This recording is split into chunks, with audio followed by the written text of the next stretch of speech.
सुभाष चंद्र बोस ने सिंगापुर में आज़ाद भारत की अस्थायी सरकार की घोषणा की थी। 21 अक्टूबर 1943 का दिन भारत के लिए बहुत खास दिन है। इसी दिन नेताजी सुभाष चंद्र बोस ने सिंगापुर में आज़ाद भारत की अस्थायी सरकार की घोषणा की थी। साथ ही नए सिरे से आज़ाद हिंद फौज का गठन करके उसमें जान फूंक दी थी। उस दिन भारतीय स्वतंत्रता लीग के प्रतिनिधि सिंगापुर के कैथे सिनेमा हॉल में स्वतंत्र भारत की अस्थायी सरकार की स्थापना की ऐतिहासिक घोषणा सुनने के लिए इकट्ठे थे। हॉल खचाखच भरा था, खड़े होने के लिए इंच भर भी जगह नहीं थी। घड़ी में जैसे ही शाम के 4 बजे मंच पर नेताजी खड़े हुए।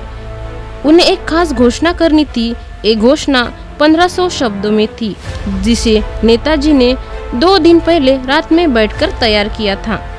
घोषणा में कहा गया, अस्थायी सरकार का काम होगा कि वो भारत से अंग्रेजों और उनके मित्रों को निष्कासित करे। अस्थायी सरकार का ये भी काम होगा कि वो भारतीयों की इच्छा के अनुसार और उनके विश्वास की आज़ाद हिंद स्थायी सरकार का निर्माण करे। अस्थायी सरकार में सुभाष चंद्र बोस प्रधानमंत्री बने और साथ में युद्ध और विदेश मंत्री भी। इसके अलावा इस सरकार में 3 और मंत्री थे। साथ ही एक 16 सदस्यीय मंत्री स्तरीय समिति। अस्थायी सरकार की घोषणा करने के बाद भारत के प्रति निष्ठा की शपथ ली गई। जब सुभाष चंद्र बोस निष्ठा की शपथ लेने के लिए खड़े हुए तो कैथे हॉल में हर कोई भावुक था। वातावरण निस्तब्ध। सुभाष चंद्र बोस की आवाज गूंजी, ईश्वर के नाम पर मैं ये पावन शपथ लेता हूँ कि भारत और उनके 38 करोड़ निवासियों को स्वतंत्र कराऊंगा। उसके बाद नेताजी रुक गए। उनकी आवाज भावनाओं के कारण रुकने लगी। आंखों से आंसू बहकर गाल तक पहुंचने लगे। उन्होंने रुमाल निकालकर आंसू पोंछे।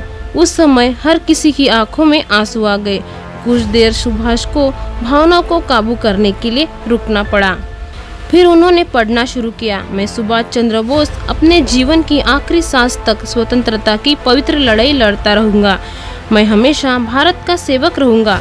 38 करोड़ भाई बहनों के कल्याण को अपना सर्वोत्तम कर्तव्य समझूंगा।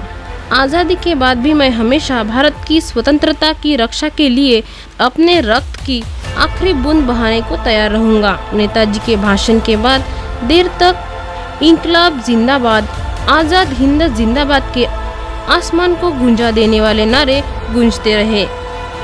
बोस की इस सरकार को Germany, Japan, Philippines, Korea, Italy, Manchukuo और आयरलैंड ने तुरंत मान्यता दे दी। जापान ने अंडमान और निकोबार द्वीप इस अस्थायी सरकार को दे दिए। नेताजी उन द्वीपों में गए, उन्हें नया नाम दिया।